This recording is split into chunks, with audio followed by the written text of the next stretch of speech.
Hello बच्चों, कैसे हैं आप सभी लोग। आशा करता हूँ स्वस्थ और मस्त होंगे। परीक्षा के टेंशन से मुक्त होंगे बहुत सारे बच्चे। और बहुत सारे बच्चे अभी परीक्षा के टेंशन में होंगे। बहुत इंपॉर्टेंट अपडेट आज लेके आया हूं आपको ड्यू के लिए, दिल्ली यूनिवर्सिटी के लिए बहुत इंपॉर्टेंट अपडेट है। देखिए, दिल्ली यूनिवर्सिटी में अगर आप एडमिशन लेना चाहते हो तो आपको कुछ डॉक्यूमेंट्स हैं जो पहले से ही बनवा के रख लेने चाहिए, क्योंकि लास्ट टाइम में हरी हो जाएगा इस चीज को लेके। इसलिए अभी आपके पास समय है, बनवा के रख लीजिए। ये उन बच्चों के लिए कह रहा हूं जिनका एग्जाम हो गया है। जिनका एग्जाम अभी नहीं हुआ है वो परेशान ना हो, वो डॉक्यूमेंट्स अभी भी बनवा लेंगे, आपके पास समय रहेगा। ठीक है ना, पहली बात मोस्ट इंपॉर्टेंट। ठीक है ना, देखिए जैसे ही सीयूईटी का एग्जाम खत्म होगा, सारी यूनिवर्सिटीज ऑलमोस्ट अपना काउंसलिंग के लिए पोर्टल खोलना चालू करेगी, जिसमें आपको क्या करना होगा, उस यूनिवर्सिटीज के वेबसाइट पे जाके रजिस्ट्रेशन करना होगा। उनके कॉलेजेस जो कोर्सेज होंगे, जो सब्जेक्ट कॉम्बिनेशन होंगे, उनके चॉइस फिलिंग करेंगे, जैसा जहां पे कंडीशन है, क्योंकि हर जगह अलग अलग तरीके का क्राइटेरिया है। ठीक है ना, और इन सब करने के बाद आपको डॉक्यूमेंट्स को एक जगह अपलोड करना होगा, कई जगह बाद में डायरेक्ट जमा करना पड़ता है एडमिशन के टाइम। पर दिल्ली यूनिवर्सिटी में अगर आप एडमिशन लेना चाहते हो, दिल्ली यूनिवर्सिटी में, तो दिल्ली यूनिवर्सिटी में एडमिशन लेने के लिए आपको डॉक्यूमेंट्स अपलोड करने पड़ते हैं काउंसलिंग के समय ही। बीएचयू में ऐसा नहीं होता है। बीएचयू में आपको डॉक्यूमेंट्स अगर नहीं भर पाते हो तो आप एडमिशन के वक्त लाके भी यहां जमा कर सकते हो अंडरटेकिंग देके, लेकिन दिल्ली में ऐसा नहीं है बिल्कुल भी। तो ये डॉक्यूमेंट्स खासकर उनके लिए जो कैटेगरी सर्टिफिकेट्स का बेनिफिट लेना चाहते हैं, जो कैटेगरी का बेनिफिट लेना चाहते हैं। तो पूरी वीडियो को ध्यान से देखिए, डिटेल में समझाऊंगा, क्योंकि ऑफिशियली दिल्ली यूनिवर्सिटी के पोर्टल से देख के आपको बता रहा हूं। देखिए आपके सामने एक नोटिस है, इस नोटिस को मैं पढ़ के अच्छे से समझा रहा हूं। ठीक है ना, देखिए ध्यान से सुनिएगा। कह रहा है कि जो भी बच्चे ड्यू में एडमिशन लेना चाहते हैं उनको एक पोर्टल पे अपना रजिस्ट्रेशन करना पड़ेगा, CSAS पोर्टल पे, जो अभी चालू नहीं हुआ है। होगा तो चैनल पे बता दिया जाएगा, आप सब्सक्राइब करके रख लीजिए। ठीक है, CSAS पोर्टल पे आपको अप्लाई करना होगा, वहीं से आपका काउंसलिंग होगा और आपको कॉलेज अलॉट होगा। ठीक है ना, ध्यान सुनिएगा। Candidate desirous of applying to undergraduate and postgraduate programme of university of Delhi under any category, ठीक है ना, must ensure their certificates documents as applicable are valid are in ready format by 31/5/2023। 31 मई तक आपके पास document ये होने चाहिए। ठीक है ना, अगर नहीं है तो आप बनवा लीजिए। ये ऐसा इसलिए कह रहा है, बात को समझिए, कि ये 31 मई के बाद हो सकता हो 1 जून से ये लोग CSAS पोर्टल का रजिस्ट्रेशन चालू कर दें। ठीक है, और जब रजिस्ट्रेशन चालू करेंगे तो कम से कम 1 हफ्ते का समय देते हैं रजिस्ट्रेशन का। तो अगर आपके पास नहीं भी है तो हड़बड़ी मत करिए, जाइए आराम से बन जाएगा। ध्यान दीजिएगा कि जो भी कैटेगरी सर्टिफिकेट बनवाइएगा वो सेंट्रल गवर्नमेंट का बनवाइएगा। सेंट्रल गवर्नमेंट का कैसे बनेगा वो भी मैं आपको समझाता और बताता हूं। आगे पढ़ते हैं, देखिए ध्यान से सुनिएगा। SC, ST, OBC, EWS minority certificate must be issued in the name of candidate by the competent issuing authority as mentioned in the respective bulletin of information। ठीक है ना, OBC non creamy layer certificate in the name of candidate must be issued by the competent issuing authority and where the caste is in the OBC central list issued by income certificate must be issued after March 31 as stipulated. ध्यान से सुनिएगा, यहां बहुत important है। ठीक है ना, आपके जो डॉक्यूमेंट्स होने चाहिए वो 1 साल पुराने ही होने चाहिए, बहुत ओल्ड नहीं होने चाहिए। ठीक है ना, 1 साल पुराने।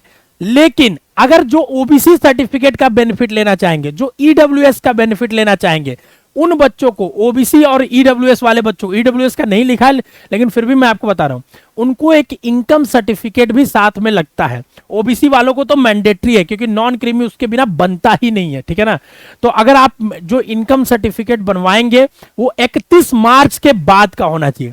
बाकी सर्टिफिकेट्स पहले का हो चलेगा, बस आपका इनकम सर्टिफिकेट 31 मार्च के बाद का होना चाहिए, यही यहां पे लिखा है। ये नहीं लिखा है कि आपका SC ST सर्टिफिकेट भी 31 मार्च के बाद का होना चाहिए।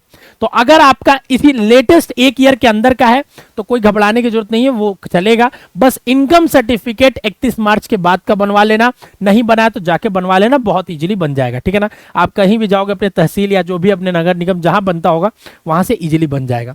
आगे बढ़ते हैं, देखिए ध्यान से सुनिएगा। EWS certificate in the name of candidate must be issued from competent issuing authority. Candidate can claim reservation. EWS certificate issued after March 31 as stipulated will be required. ठीक है, तो ध्यान से सुनिएगा। आपका OBC के लिए इनकम सर्टिफिकेट चाहिए जो 31 मार्च के बाद का होना चाहिए।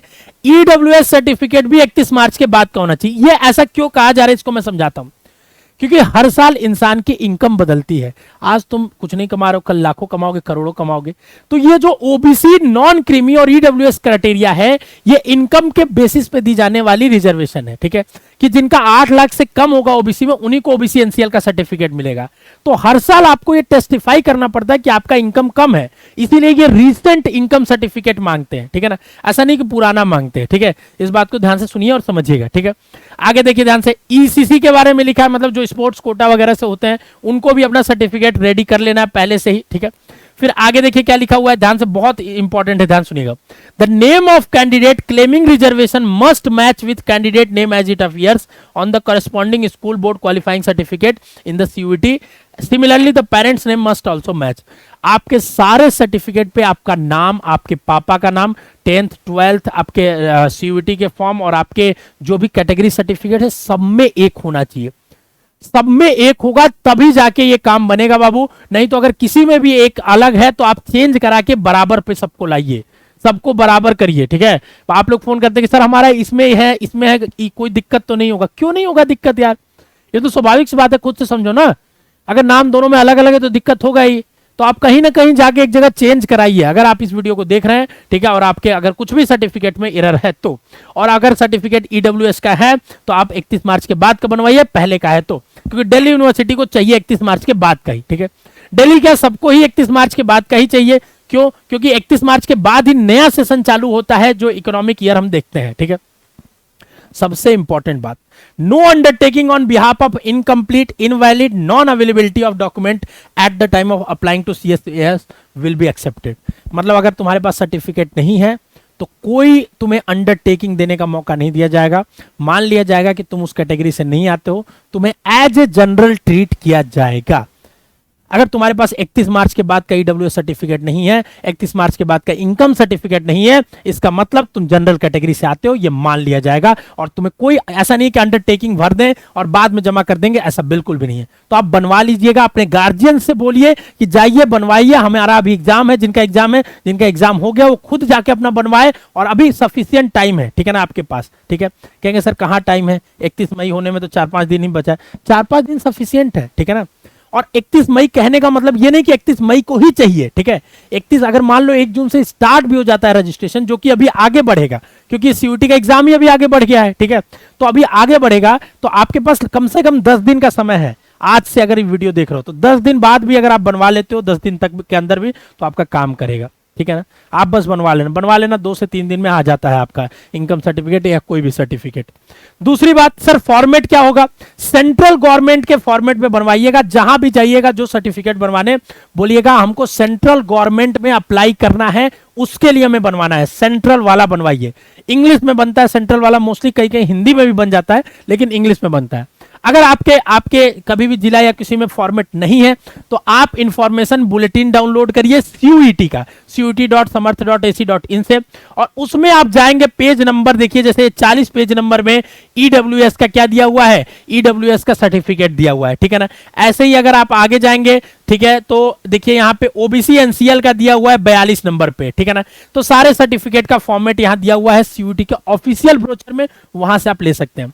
देखो डॉक्यूमेंट्स तो आपको चाहिए ही रिजर्वेशन वालों को, ठीक है ना। ओबीसी, ईडब्ल्यूएस, एससी एसटी का कोई डेट नहीं है कि 31 मार्च के बाद ही होना चाहिए, ठीक है ना। तो आपको कोई घबराने की जरूरत नहीं है, क्योंकि 3 साल के लिए वैलिड होता है एससी एसटी का सर्टिफिकेट, तो उसमें कोई आपको घबराने की जरूरत नहीं है, क्योंकि वो क्या है कि कास्ट के बेसिस पे दिया जाता है। ये सर्टिफिकेट्स इनकम के बेसिस पे है, तो ये हर साल अपडेट होते हैं, ठीक है। तो इसलिए ये हर साल चाहिए, इसके लॉजिक को समझो, ठीक है। बस यही है, आप किसी भी यूनिवर्सिटी में अप्लाई करोगे आपको ये डॉक्यूमेंट्स मेजरली चाहिए। इसके अलावा क्या डॉक्यूमेंट्स चाहिए आपको? 10th का आपके पास होना चाहिए रिजल्ट के साथ सर्टिफिकेट, आपका 12th का होना चाहिए रिजल्ट। बहुत बच्चों का अगर रिजल्ट अभी भी नहीं आया है, मान लो कोई बोर्ड, हमको तो नहीं लगता सारी बोर्ड का आ गया है, अगर नहीं आया है फिर भी आपको क्या करना है, वेट करना है, आएगा तो रखना है, ठीक है ना, परेशान नहीं हो। फिर कॉलेज से जब आप छोड़ोगे कॉलेज तो उसका टीसी बनवा लेना, ठीक है ना, टीसीसीसी कैरेक्टर सर्टिफिकेट और टीसी ट्रांसफर सर्टिफिकेट, ठीक है। अगर आप कई जगह दूसरे जगह जाते हो तो माइग्रेशन सर्टिफिकेट भी लगता है, ठीक है, जो कॉलेज से ही आपके स्कूल से ही मिलेगा, ठीक है, वहां से मिल जाएगा इजीली। उसके बाद आपका आधार कार्ड, आधार कार्ड में आपके नाम वही होने चाहिए, आपका डेट ऑफ बर्थ वही होना चाहिए जो हाई स्कूल के 10th के रिजल्ट पे होगा, ये बहुत इंपॉर्टेंट है। फिर ये सारे सर्टिफिकेट्स इतने इंपॉर्टेंट है आपके लिए, बहुत मोस्ट इंपॉर्टेंट है। तो ये सारे डॉक्यूमेंट्स होपफुली आप बनवा के रख लेंगे। दिल्ली यूनिवर्सिटी के लिए मोस्ट इंपॉर्टेंट है, बीएचयू थोड़ा इस मामले में लिबरल है, वो मौका देता है बार बार आपको, ठीक है ना। पर ड्यू क्या है कि सारा पोर्टल ऑनलाइन है, यहाँ ऑफलाइन कोई भी चीज नहीं होती है, बीएचयू में भी नहीं होती है, तो ये थोड़ा सा ड्यू इस मामले में स्ट्रिक्ट है, इस बात को समझिएगा। लेकिन आप अपनी तरह से तैयार रहेंगे तो कोई स्ट्रिक्ट रहे कोई रहे उससे आपको फर्क नहीं पड़ता है, ठीक है। स्वस्थ रहिए, मस्त रहिए, खुश रहिए। ये रही आपकी इंपॉर्टेंट अपडेट्स की, इंपॉर्टेंट आपकी डॉक्यूमेंट्स की जानकारी। अगर कोई और डाउट है, कुछ और जानना है तो कमेंट बॉक्स में बता दो, हम लोग जरूर उसके ऊपर वीडियो बनाएंगे। All the best.